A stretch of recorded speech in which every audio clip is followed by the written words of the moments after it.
Imagine raising nearly $2 billion to build the future of video, only to discover that you forgot one tiny detail, making people actually care. This is a story of massive ambition, colossal egos, and one of the most spectacular, high-speed failures in modern history. We're going to start this story where it ends, with a ghost, a streaming service that had literally everything, except an audience. They built this vast, glittering digital empire, and when they finally threw open the gates, nobody was there. Before a single show was even watched, they had raised an almost insane amount of money, $1.7 billion. That's not startup money. That's enough to fund a blockbuster movie franchise, all for an app. And what did they do with all that cash? Well, they went shopping in Hollywood. We are talking the biggest names you can imagine. Steven Spielberg, Reese Witherspoon, Idris Elba, the kind of star power that's supposed to be a sure thing. Their marketing plan was basically a shock and awe campaign. Billboards everywhere, nonstop commercials, and yeah, they even bought the most expensive ad slot on planet Earth, a Super Bowl commercial. They made sure everyone knew they were coming. And then, after all that, in just 6 months, it was gone. The money, the stars, the ads, the entire platform just vanished. It disappeared faster than one of its own 10-minute shows.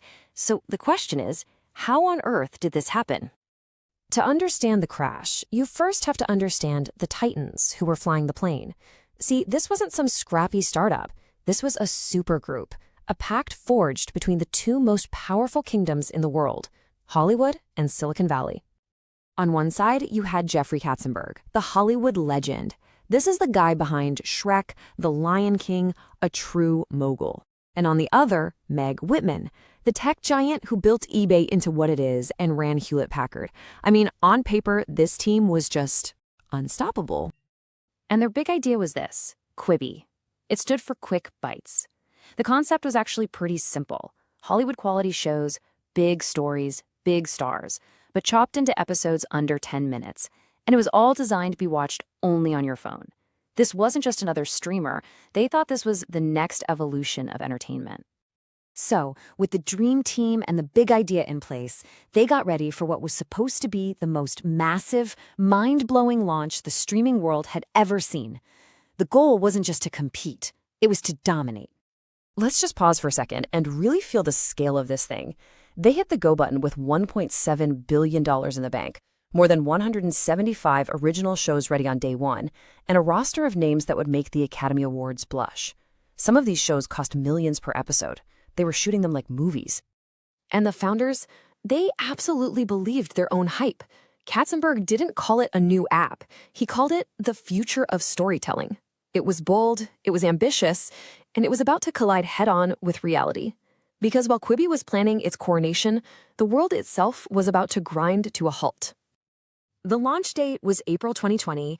That month should ring a bell. It's the same month the entire world went into lockdown. And just like that, Quibi's whole reason for being completely evaporated overnight. And here is the fatal flaw, the core of the whole problem. Quibi was a product built for your commute, for waiting in line for coffee, for all those little in-between moments. It was for people on the go.